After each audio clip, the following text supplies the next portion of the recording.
الرحمن الرحیم الحمدللہ۔ آج ہماری تلاوت کا آغاز 18ویں پارے سے سورہ مؤمنون۔ اللہ تعالیٰ نے بتلایا کہ کامیاب لوگ کون ہیں، جنت الفردوس کے مستحق کون ہیں، ان کی خوبیاں، ان کی صفات کیا ہیں۔ پہلی خوبی ہے ایمان ہو، نفاق نہ ہو، ریا سے، نفاق سے پاک ایمان ہو۔ جنت الفردوس کے مستحقین کی دوسری خوبی نماز پڑھیا ہو، خشوع والی نماز۔ تیسری خوبی یہ ہے کہ وہ لغویات سے محفوظ ہو، لہو لعب۔ ہمارے ہاں تو لہو لعب زندگی کا مقصد بن گیا۔ اسلام میں جسمانی ایکسرسائز کی اجازت ہے، لیکن اتنی جتنی آٹے میں نمک ہوتا ہے، نہ یہ کہ وہ زندگی کا مقصد بن جائے۔ کیا بچے، کیا بوڑھے، کیا آنکھوں والے، کیا بینا، کیا مرد، کیا عورت، تماشا یہی رہ گیا۔ ایمان والوں کی خوبی ہے لغویات سے محفوظ رہتے، فضول جس کا نہ دنیا نہ آخرت کا فائدہ۔ چوتھی خوبی زکوٰۃ دیتے، یعنی حقوق اللہ کا بھی خیال رکھتے ہیں، حقوق العباد کا بھی خیال رکھتے ہیں۔ پاک دامن ہے، پاک دامن، عہد کرتے ہیں تو پورا کرتے ہیں، امانتوں کی حفاظت کرتے ہیں۔ صرف نماز نہیں پڑھتے، نماز پورے آداب اور شرائط کے ساتھ پڑھتے ہیں، وقت کے ساتھ پڑھتے ہیں، جماعت کے ساتھ پڑھتے ہیں، مسجد میں پڑھتے ہیں، پورے آداب کے اس ساتھ نماز کی حفاظت کرتے ہیں۔ فرمایا یہ خوبیاں ہیں جنت الفردوس میں جانے والوں کی، یہ ان کی خوبیاں ہیں۔ فرمایا یہ وارث ہیں جنت کے۔ دنیا میں کوئی مالک نہیں ہے گھر کا، یہاں تو سب ٹرسٹی ہیں، مالک آخرت میں ہوں گے۔ یہاں سب ٹرسٹی ہیں، مالک دنیا جب چاہے گا شفٹنگ کرنی پڑے گی، لیکن جسے وہ گھر مل گیا مالک بن جائے گا، کبھی وہاں سے شفٹنگ نہیں ہو، اس کا اللہ مالک بنا دے۔ یہاں تو سب کرائے پہ ہیں، پہلے ابا رہتے تھے اب بیٹا رہتا ہے، پہلے دادا رہتے تھے اب پوتا رہتا ہے، یہاں تو شفٹنگ ہو رہی ہے۔ اولئک هم الوارثون، وہ جو جنت الفردوس ملے گے اس کا مالک بنا دیں گے اللہ، پھر وہاں سے شفٹنگ نہیں ہو۔ یہ کیوں کر ہوگا؟ فرمایا ہاں ہوگا، جس اللہ نے انسان کو پیدا فرمایا ایک نطفے سے، اور پھر اس کے اندر مختلف ادوار اور مختلف کیفیات، اور پھر اس کے اندر زندگی پیدا کی، اس اللہ کے لیے کیا مشکل۔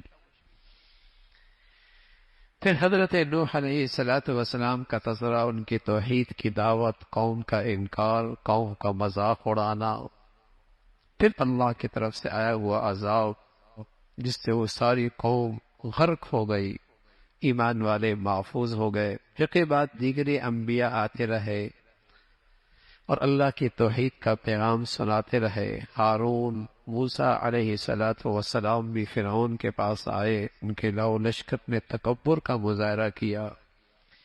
اللہ نے اپنے پیغمبروں کے واسطے سے پوری امت کو تلقین فرمائی ہے حلال کھانا، حلال، حلال کی اپنی برکتیں ہیں، نیکی کے جذبات پیدا ہوتے ہیں، حرام کی اپنی نحوست ہے، گندگی کے جراثیم پیدا ہوتے، گناہوں کے جراثیم پیدا ہوتے۔ حلال کھانا، حلال کھاؤ گے تو نیکی کرنا آسان ہو جائے گی، حرام کھاؤ گے تو نیکی کی توفیق چھن جائے گی۔ حرام مال اور حرام مال سے پرورش جسم وہ جہنم کا زیادہ مستحق ہوتا ہے، حلال اور پاکیزہ کھانے والا جو نیکیوں پہ کھڑا کر دے وہ جنت کا مستحق بنا دیتا۔ ہر نبی کے پیروکار آپس میں نفرتوں کا شکار ہوئے، ٹکڑوں میں تقسیم ہو گئے جب نبی کی تعلیمات کو چھوڑ دیا۔ قوم تقسیم اسی وقت ہوتی ہے، فرقوں میں ہو یا گروہوں میں ہو یا جماعتوں میں ہو یا زبان کی بنیاد پر ہو یا علاقیت کی بنیاد پر ہو، جب نبی کی تعلیمات کو چھوڑتی، ورنہ نبی کی تعلیم تو انسانیت کو اکٹھا کرتی، امت کو بھائی چارے کی فضا میں، بھائی چارے کی خوبصورت لڑی میں پرو دیتی ہے۔ جب بھی یہ امت ٹوٹتی ہے، انسانیت ٹوٹتی ہے، پیغمبر کی تعلیمات سے دور ہونے کی وجہ سے ٹوٹتی ہے۔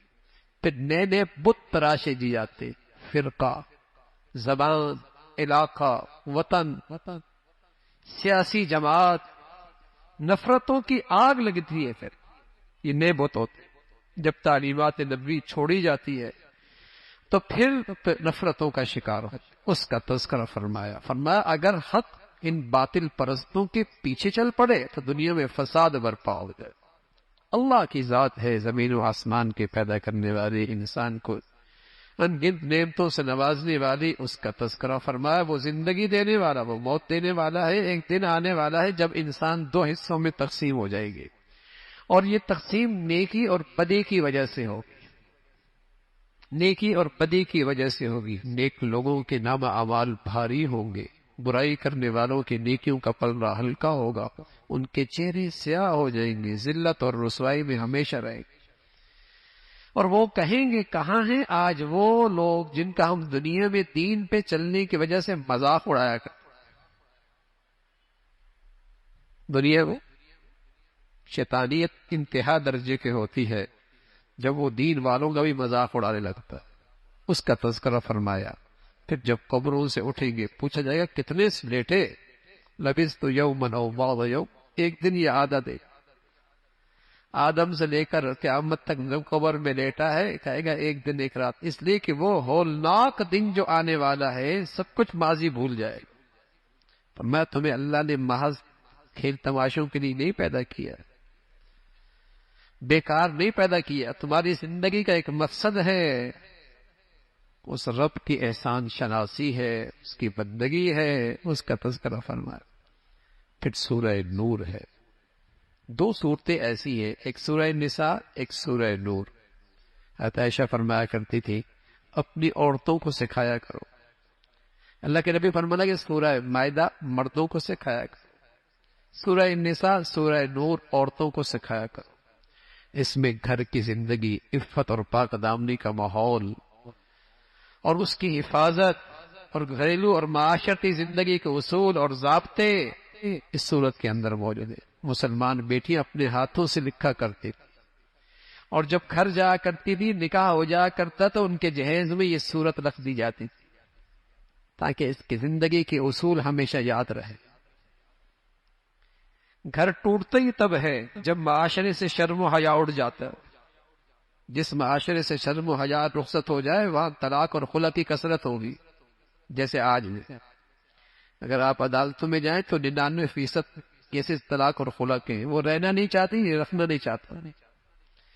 جس معاشرے میں بے حیائی اسکول سے لے کر یونیورسٹی تک ہو جائے گی نا، بے حیائی اکٹھی ہوگی، تو وہاں کبھی گھر نہیں بنا کرتے، اور وہاں کبھی ازواجی رشتوں میں اعتماد نہیں رہا کرتا۔ بھول گیا آج مسلمان اپنے دین کے اصولوں کو۔ تو سورہ نور کے اندر پہلا حکم ہے،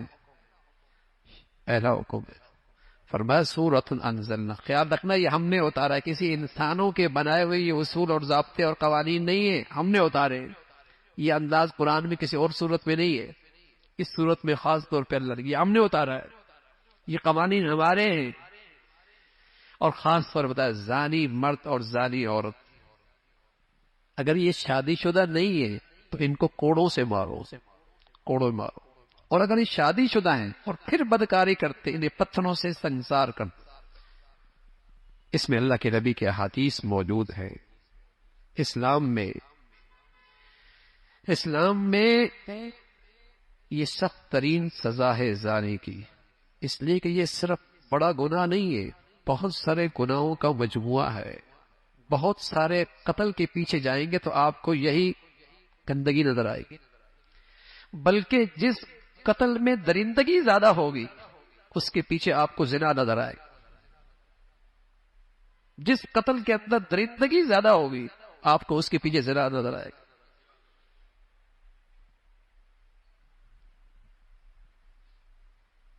جس قتل میں درندگی زیادہ ہوگی وہاں پیچھے آپ کو یہ گندگی نظر آئے گی۔ بہت سارے قتلوں کی بنیاد یہی ہے، اس لیے اسلام اپنے پاکیزہ معاشرے میں اس کی گنجائش نہیں رکھتا۔ سزا دو لیکن بڑے مجمع میں دو اگر تم ایمان والے ہو۔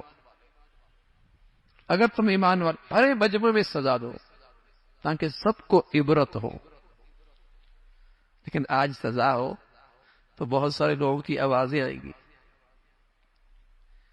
یہ تو بڑی سختی ہے، بڑی سخت سزا ہے۔ ارے قرآن میں ہے جن کے ہاں شرم و حیا کی کوئی قیمت نہیں، شاید انہیں یہ سزا بہت سخت لگے، ورنہ ایمان کے بعد حیا ایمان والوں کی سب سے بڑی خوبی ہے۔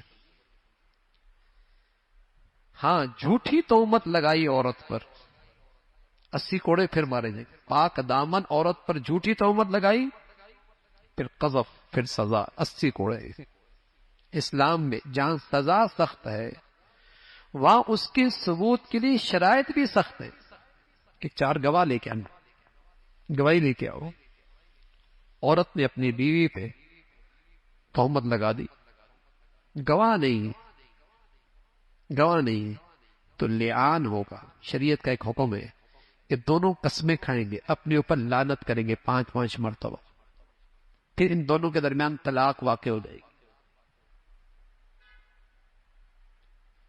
پھر واقعہ افک ہے، حضرت عائشہ رضی اللہ تعالیٰ عنہ اللہ کے نبی کے ساتھ ایک غزوے میں تشریف لے گئی، واپس آ رہے تھے، غزوہ بڑی مستلق غزوہ تھا۔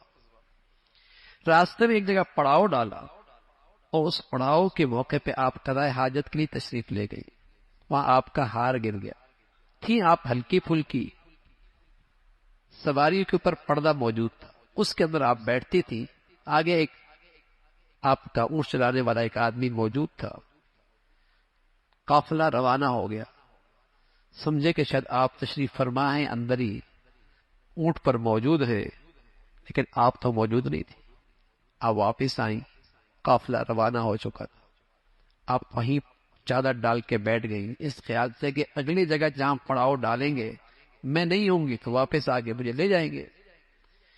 پیچھے سے صفوان رضی اللہ تعالیٰ عنہ آ رہے تھے، اللہ کے نبی نے ان کی ذمہ داری یہی رکھی تھی، قافلے میں کوئی گری پڑی چیز کو تم پیچھے سے آ کے دیکھ لیا کرو۔ جب آئے تو عائشہ کو پردے کا اب تک حکم جب نہیں آیا تھا تو دیکھا ہوا تھا، اب پردے کا حکم آ گیا۔ حضرت صفوان فرماتے ہیں کہ جیسے ہی میں نے دیکھا تو میں نے کہا انا للہ و انا راجعون، کہ پیچھے رہ گئی اماں جان۔ آپ نے چادر کر لی، اس نے سواری قریب کی، کجاوے میں بیٹھ گئی، مدینہ پہنچ گیا۔ لیکن مدینہ پہنچی تو منافقین نے حضور علیہ الصلوۃ والسلام کے گھرانے پر اور آپ کے حرم پر الزام تراشی کی، تہمت لگا دی۔ یہ واقعہ اس کے اندر ذکر فرمایا، اور تاریخ انسانیت میں کہیں ایسا نہیں ہوا کہ کسی کے پاک دامنی کے لیے اللہ نے وحی بھیجی ہو، لیکن حضرت عائشہ کو اللہ نے یہ اعزاز بخشا کہ آپ کی پاک دامنی کے لیے اللہ نے آسمان سے قرآن کے آیتیں بھیجی۔ لیکن اب بھی کوئی بدبخت آدمی آپ کی پاک دامنی کا قائل نہ ہو تو قرآن کا منکر ہے، قرآن کی آیت کا انکار کر۔ تو آپ کی پاک دامنی کا اعلان اللہ نے آسمانوں سے کیا اور کئی ساری آیتیں بھیجی، اس کا تذکرہ فرمایا اور تلقین فرمائی ایمان والوں سے کہ آئندہ تم کبھی کسی مسلمان کے اوپر الزام لگانے میں ان منافق صفت لوگوں کا ساتھ نہ دیا کرو۔ پھر اللہ نے مذمت فرمائی ان لوگوں کی جو مسلمان معاشرے میں بے حیائی اور فحاشی کو فروغ دیتے۔ جب قرآن کی یہ آیت اتری ان الذین یحبون ان تشیع الفاحشہ فی الذین آمنوا لہم عذاب علیم، اس وقت مدینہ کا ماحول بہت محدود تھا، وہاں ایسا منظر نہیں تھا کہ مسلمان معاشرے میں کوئی بے حیائی پھیلائے۔ لیکن آج دیکھیے نا، ہر چیز کے بیچنے کے لیے بے حیائی کو ہتھیار کے طور پہ استعمال کیا جاتا، ہر خبر کو پیش کرنے کے لیے بے حیائی کو پہلے پیش کیا جاتا۔ اللہ کے کلام میں فرمایا ایسے بدترین لوگ ہیں جن پر اللہ کا عذاب دنیا میں اور آخرت میں، جو مسلمان معاشرے کو خراب کرتے ہیں، اسلامی سوسائٹی کو بربادی اور ہلاکت کی طرف لے کے آتے ہیں، چھوٹے اغراض کے لیے، ذاتی مفاد کے لیے، چھوٹے چھوٹے نفع کے لیے مسلمانوں کا معاشرہ گندا کرتے۔ دردناک عذاب کی وعید قرآن میں موجود ہے۔ اس موقع پہ ایک مخلص مسلمان اس موقع پہ اس کی زبان پر بھی یہ بات آ گئی جو منافقین کے زبانوں پر تھی. تو ابو بکر رضی اللہ تعالیٰ عنہ ان کی بڑی خدمت کیا کرتے، ان کے ساتھ تعاون کیا کرتے تھے. تو آپ نے فرمایا اب آئندہ میں اس کا تعاون نہیں کروں گا. تو اللہ رب العزت کی طرف سے آیت ہے تم تو بڑے آدمی ہو، جب میں نے معاف کر دیا ہے تم بھی معاف کر دو. کیا تم نہیں چاہتے کہ اللہ تمہیں جلدی معاف فرما دے؟ حضرت صدیق فرمانے گئے اللہ میں چاہتا ہوں آپ میری جلدی معافی فرما دے، میں نے بھی معاف کر دیا. اور پہلے سے بڑھ کر اس کے ساتھ تعاون کرنے لگ گئے، اس کے ساتھ مدد کرنے لگے. پھر فرمایا حضرت عائشہ کو دیکھنا ہے تو آپ کے شوہر محمد رسول اللہ کو دیکھ. گندے لوگ گندی عورتوں کے لیے، اور گندی عورتیں گندے مردوں کے لیے، اور پاکیزہ ہستیاں پاکیزہ عورتوں کے لیے، اور پاکیزہ عورتیں پاکیزہ مردوں کے لیے، اس کا تذکرہ فرمایا. اور شرم و حیا اور عفت اور پاک دامنی کے متعلق ایک اصول دیا، جب کسی گھر میں داخل ہو تو اجازت لے کے داخل ہو. اجازت داخل. نجی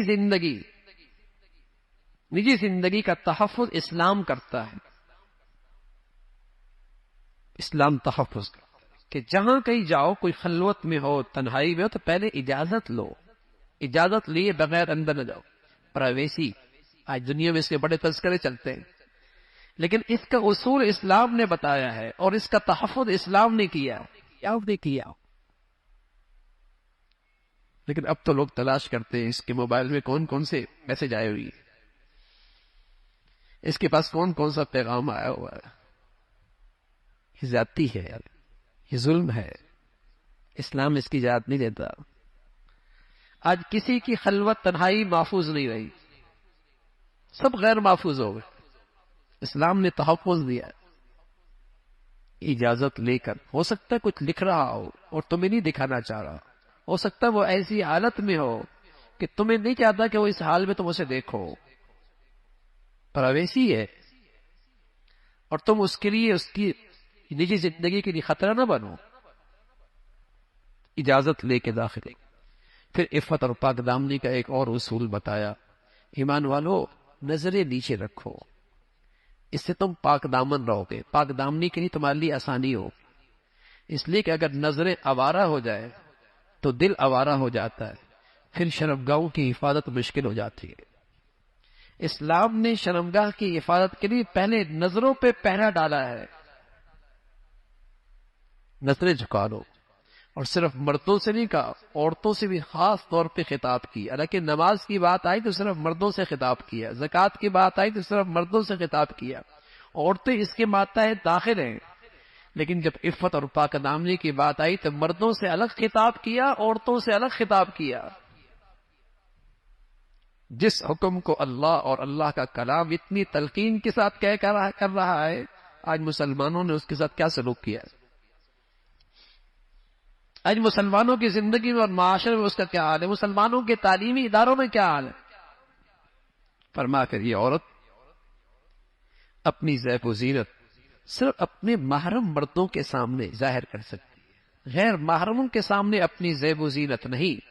زیب و زینت میں چہرہ بھی آتا ہے، اور زیب و زینت میں چھاتی بھی آتی ہے، زیب و زینت میں بال بھی آتی ہے. یہ سب زیب و زینت میں آتی ہے. یہ خوبصورتی ہے. کوئی گنجی عورت ہوتی ہے؟ آپ اپنے بیٹے کا رشتہ چہرہ دیکھے بغیر کرتے ہیں؟ یہ خوبصورتی ہے نا عورت کی. تو یہ خوبصورتی کو اجنبی مردوں کے سامنے ظاہر نہ کرو، حرام ہے، فتنہ ہے. لیکن آج اسلام کا یہ حکم مسلمانوں میں بھی نہیں رہا. نماز پڑھ لے گی اور یہ حاجی بن جائے گا، روزے دار روزہ رکھ لے گا، لیکن جس حکم کو آج معاشرے نے چھوڑ دیا ہے وہ اچھے خاصے دینداروں نے بھی چھوڑ دیا ہے. تسبیح پڑھ لے گی، وظیفے کر لے گی، پردہ نہیں کرے گی، پردہ نہیں کرے گی. اور پھر وہ باتیں اچھی لگیں گی جس میں پردہ میں سہولت ہے. چہرے کا تھوڑی پردہ ہوتا ہے. تو آپ جو اپنے بچوں بچیوں کا رشتہ کرتے ہیں تو سب سے پہلے آپ چہرہ دیکھتے ہیں. بتائیے نظریں کہاں خراب ہوتی ہیں؟ فتنہ کہاں سے شروع ہوتا ہے؟ برائی کہاں سے شروع ہوتی ہے؟ تو حسن و جمال اپنے مردوں کے لیے، اپنے محرموں کے لیے، اجنبی مردوں کے لیے نہیں. وہاں تو فرمایا تمہارے پاؤں میں اگر کوئی تم نے کچھ زیورات پہنی ہوئی ہے تو اس کی آواز بھی اجنبی مردوں تک نہیں جانی چاہیے، اس سے بھی احتیاط کرو۔ لیکن آج مسلمان معاشرے میں پردہ ختم ہوتا چلے جا، پردہ نہیں رہا، اور نتیجہ کیا ہے؟ نحوست ہے۔ پھر شرم و حیا کے حفاظت کے لیے بتا نکاح جلدی کرو، اس کے لیے اللہ کے نبی نے فرمایا نکاح سستا بھی کرو، سستا نہیں کرو گے تو حرام سستا ہو جائے گا، نکاح سستا کرو، کم خرچ والا بناؤ، نکاح کرو۔ اور ساتھ یہ بھی فرمایا کہ نکاح بڑے کروائیں، یہ نہیں کہ یہ خود ہی سیٹنگ کر لیں، یہ اسلامی معاشرے، مسلمان معاشرے کے لیے ایسی گندگی کی اجازت نہیں ہے۔ بڑوں کی اپنی عزت ہوتی ہے، لحاظ ہوتا ہے، یہ نہیں کہ خود ہی رشتے طے ہو رہا ہے۔ ہاں بچی سے اجازت لینا ضروری، بچی کی اجازت لینا ضروری، لیکن رشتے کا تجویز کرنا بڑوں کا کام ہے، ان کا تجربہ ہے، ان کی عقل ہے، ان کی سمجھ ہے، ان کے سامنے معاشرہ ہے۔ پہلے بڑے ہی کیا کرتے تھے، اور نتیجہ کیا ہوتا؟ آج تک وہ میاں بیوی اکٹھے رہ رہے ہوتے، آج خود ہی کرتے ہیں تو حال کیا ہے؟ حال کیا ہے؟ پہلے پڑھے کیا کرتے تھے، اب ان کی عمر 40 سال 50 سال ہو گیا، اکٹھے رہ رہے ہیں۔ آج نئی مخلوق آئی ہے، خود کرتے ہیں۔ بتائیے کتنے سال رہتے ہیں ساتھ؟ پہلے گھر آباد تھے یا آج زیادہ آباد ہے؟ پہلے زیادہ اعتماد تھا یا آج زیادہ اعتماد ہے؟ پہلے زیادہ محبتی تھی یا آج تھی؟ یہ اسلام کے اصول ہیں، معاشرتی زندگی کی ضابطے ہیں، ہماری خیرخواہی کے لیے ہیں، ہماری نسلوں کی حفاظت کے لیے ہیں، ہمارے معاشرے، ہمارے گھروں کی حفاظت کے لیے، تحفظ کے لیے۔ نکاح کر دو، اس کا تذکرہ فرمایا۔ پھر اللہ رب العزت نے ان تاجروں کی تعریف فرمائی جن میں 4 خوبیاں ہیں، وہ جنتی ہیں۔ ایک تو تجارت کرتے ہیں لیکن اللہ کو بھولتے نہیں، نماز کا اہتمام کرتے ہیں، زکوٰۃ دیتے ہیں، اور انہیں اللہ کے پاس جانے کی فکر لگی رہی ہے، اللہ کے سامنے حاضری کی فکر نصیب ہے۔ ان تاجروں کی تعریف فرمائی، کیونکہ صحابہ اکثر تاجر تھے، پہلے مخاطب قرآن کے وہی ہیں۔ فرمایا ایسے تاجر ہوتے ہیں، زبان تجارت کے بول بول رہی ہے، خود بازار میں کھڑا ہے، لیکن ایسا جوان مرد ہے، یہ قرآن کہتا ہے رجال، یہ واقعی جوان مرد ہے، ایسا تاجر کہ بازار میں کھڑا ہے، تجارتی معاملات کر رہا ہے، لین دین کر رہا ہے، لیکن دل اللہ سے غافل نہیں ہے، ڈنڈی نہیں مارے گا، خیانت نہیں کرے گا، ملاوٹ نہیں کرے گا، جھوٹ نہیں بولے گا، غلط بیانی سے کام نہیں، اللہ کو حاضر ناظر سمجھتا ہے۔ ایسے تاجر کی تعریف، ایسے لوگ جنتی ہیں، اس کا تذکرہ فرمایا، اور فرمایا جو ایمان اور اخلاص سے خالی عمل ہوتا ہے، اس کی مثال تو ایسی ہے جیسے دور سے آپ کو ریت پانی نظر آتی ہے لیکن قریب جاتے تو کچھ نہیں ملتا۔ ایسی ایمان اور اخلاص سے خالی عمل کی مثال ایسی ہے، جب وہاں پہنچے گا اللہ کی بارگاہ میں کچھ ہاتھ نہیں آئے، اس کا تذکرہ فرمایا۔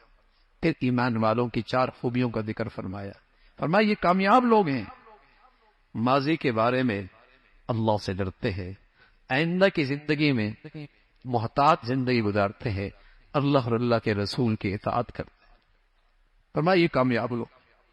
پھر اللہ رب العزت نے مسلمانوں کی اجتماعی زندگی کے لیے خوشخبری سنائی، فرمایا اگر مسلمانوں کا معاشرہ ایمان اور اعمال صالحہ پہ آ جائے تو اللہ رب العزت انہیں خلافت دے گا، خلافت دے گا۔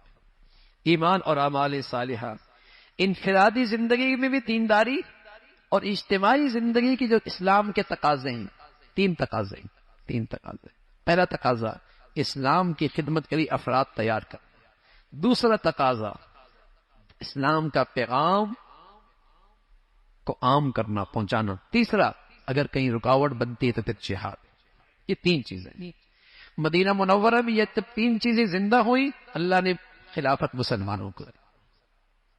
صفہ میں، مدرسے میں افراد تیار ہوتے تھے، افراد سازی ہوتی تھی اس تعلیمی ادارے کے اندر، اور مسلمانوں کا دینی پیغام ہر طرف پھیل رہا تھا، جہاں رکاوٹ تھی وہاں تلوار تھی۔